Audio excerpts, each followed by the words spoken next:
किस तरह के पीरियड वाली महिलाओं को प्रेगनेंसी होने में समस्याएं हो सकती हैं, ऐसा वो क्या करें जिससे उनके पीरियड रेगुलर हो जाएं, और क्या क्या समस्याएं आगे आने वाले समय में उनके साथ हो सकती है, क्या आप इनफर्टिलिटी भी फेस कर सकती हैं। आज के वीडियो में हम इस बारे में बात करते हैं। सो हेलो एवरीवन, स्वागत करती हूँ मैं आपका। मैं आपकी होस्ट डॉक्टर फुलोरा। बहुत सारी महिलाएं ऐसी हैं जिन पीरियड्स के दौरान प्रॉब्लम होती है। बहुत सारी लड़कियां हैं उनको भी पीरियड्स के दौरान समस्याएं होती हैं, जैसे कि हैवी फ्लो आ जाना, लो फ्लो आना, 21 दिन से कम की साइकिल होना या 35 दिन से ज्यादा की साइकिल होना।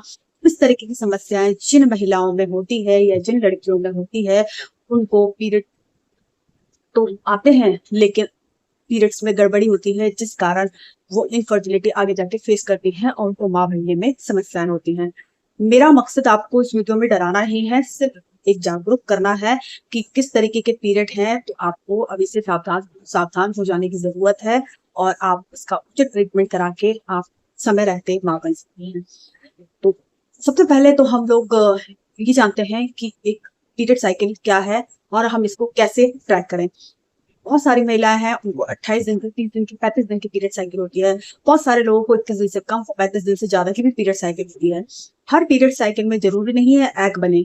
जिन महिलाओं के पीरियड इनरेगुलर होते हैं, पीरियड में हैवी फ्लो या कम फ्लो होता है, पीरियड साइकिल छोटी होती है बहुत या फिर बहुत लेट आते हैं, उन महिलाओं में अक्सर ये शिकायत रहती है कि वो ओव्यूलेट नहीं कर रही होती हैं, उनका एग नहीं बन रहा होता। हालांकि आजकल मार्केट में बहुत विकल्प हैं जिससे हम पता कर सकते हैं कि उनका ओव्यूलेशन हुआ है या नहीं हुआ है।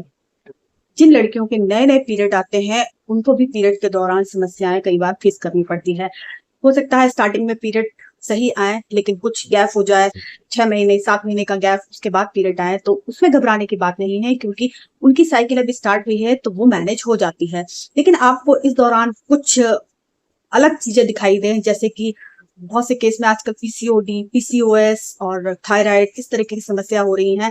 अगर इस तरीके की समस्याएं दिखे तो आपको समय रहते इसका ट्रीटमेंट करा लेना चाहिए, नहीं तो आगे जाके इनफर्टिलिटी फेस कर सकते हैं।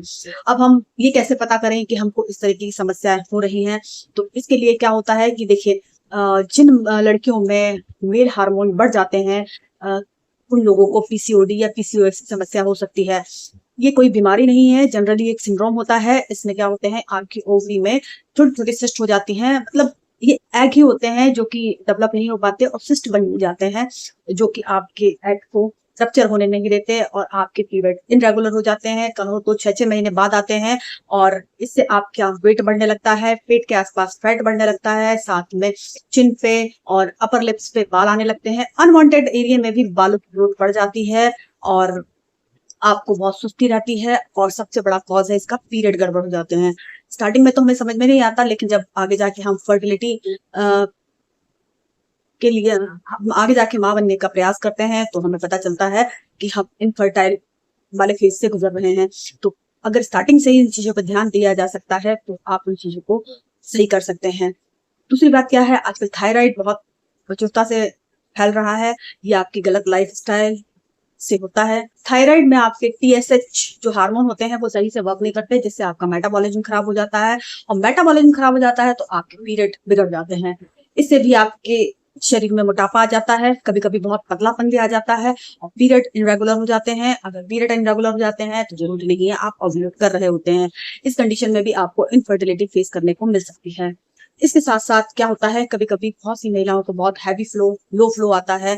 उस कंडीशन में भी जरूरी नहीं है कि आपका एग रप्चर हो रहा हो, तो आपको इसमें भी ध्यान देने की बहुत आवश्यकता है। आप मार्केट में ओव्यूलेशन किट आती है, आप उसके जरिए पता कर सकते हैं कि आपका ओव्यूलेशन हुआ है कि नहीं हुआ है। इसके साथ साथ बहुत सी महिलाओं को बहुत पीरियड के दौरान बहुत डार्क डिस्चार्ज हो जाता है, गाढ़ा गाढ़ा बदबूदार, इस तरीके का अगर डिस्चार्ज आ रहा है तो ये बहुत संभल के रहने वाली बात है। ये आपके पीआईडी इन्फेक्शन की ओर इशारा करता है। जब पीआईडी इन्फेक्शन होता है उस कंडीशन में क्या है कि हमारे पूरे पेल्विक एरिया को ये कवर कर लेता है, जिससे हमारे ट्यूब्स ब्लॉक्स होने के चांस हो जाते हैं और ये इनफर्टिलिटी का बहुत बड़ा कॉज होता है। इसमें इसके सिम्टम्स क्या है, अगर आपको ऐसा डिस्चार्ज आ रहा हो जिसमें स्मेल आ रही हो, या डिस्चार्ज ज्यादा आ रहा हो, आपकी पैंटी की लाइन से चिपक रहा हो। इसके अलावा आपको पेल्विक एरिया में पेन रहता हो, अगर आप रिलेशन मेंटेन कर रहे हैं उस दौरान आपको दर्द ज्यादा रहता हो, और रिलेशन मेंटेन करने के बाद भी दर्द होता हो, तो ये आपके पीआईडी की ओर इशारा करता है। आपको इस कंडीशन में तुरंत डॉक्टर से मिलना चाहिए और अपना उचित ट्रीटमेंट ले लेना चाहिए। इसमें क्या है, एंटीबायोटिक का कोर्स दिया जाता है जो कि आपको पीआईडी से सुरक्षित करता है। इसके अलावा और बहुत सारे इन्फेक्शन होते हैं, जैसे कि यूटीआई इन्फेक्शन हो जाता है, तो इस कंडीशन में आपको बचाव की बहुत आवश्यकता है। तो इसके साथ साथ कभी कभी क्या होता है कि कुछ महिलाओं में 21 दिन की कम साइकिल होती है, या 35 दिन से ज्यादा की साइकिल होती है। उस कंडीशन में भी एग रिलीज नहीं होता है, एग रप्चर नहीं हो सकता है। तो आपको इस दौरान कुछ सावधानियां ध्यान रखनी है, जैसे कि आपको आपकी लाइफ स्टाइल में सुधार करने की बहुत आवश्यकता है, और साथ में आपको हेल्दी खाना खाना है। बाहर का जो मैदे वाला, तला भुना और प्रोसेस्ड फूड है उनको आपको छोड़ना पड़ेगा। साथ में 30 मिनट सुबह, 30 मिनट शाम आपको एक्सरसाइज करनी पड़ेगी, जिसमें आप वॉकिंग कर सकते हैं, ब्रीदिंग एक्सरसाइज कर सकते हैं, विपरीत करणी आसन कर सकते हैं, बटरफ्लाई कर सकते हैं। आपको इस तरीके का अपनी रूटीन आपको सही करना है। इसके साथ साथ क्या है, नींद बहुत बड़ा फैक्टर है। आपको 8 घंटे की नींद लेना बहुत जरूरी है। इससे क्या है, आपकी बॉडी मेलेटोनिन का स्तर अच्छा रहे, और आपको इससे मेटाबॉलिज्म अच्छा रहे, और आपके जो हार्मोन है वो बैलेंस है। कई बार क्या होता है कि हमारे हार्मोन इम्बैलेंस के कारण भी हमारे ये वाला रूटीन बन जाता है, हमें पीरियड में प्रॉब्लम होती है। इस तरीके की कंडीशन में आपको इनफर्टिलिटी आगे जाके फेस करना पड़ सकता है। उम्मीद करती हूँ मैंने आपको जो जानकारी दी है आपके लिए बहुत ही बेनिफिशियल रही होगी। अगर आप चैनल पर नया विजिट कर रहे हैं, सब्सक्राइब कर लीजिए, ज्यादा से ज्यादा लोगों को जानकारी शेयर कीजिए। Thank you so much, stay with us.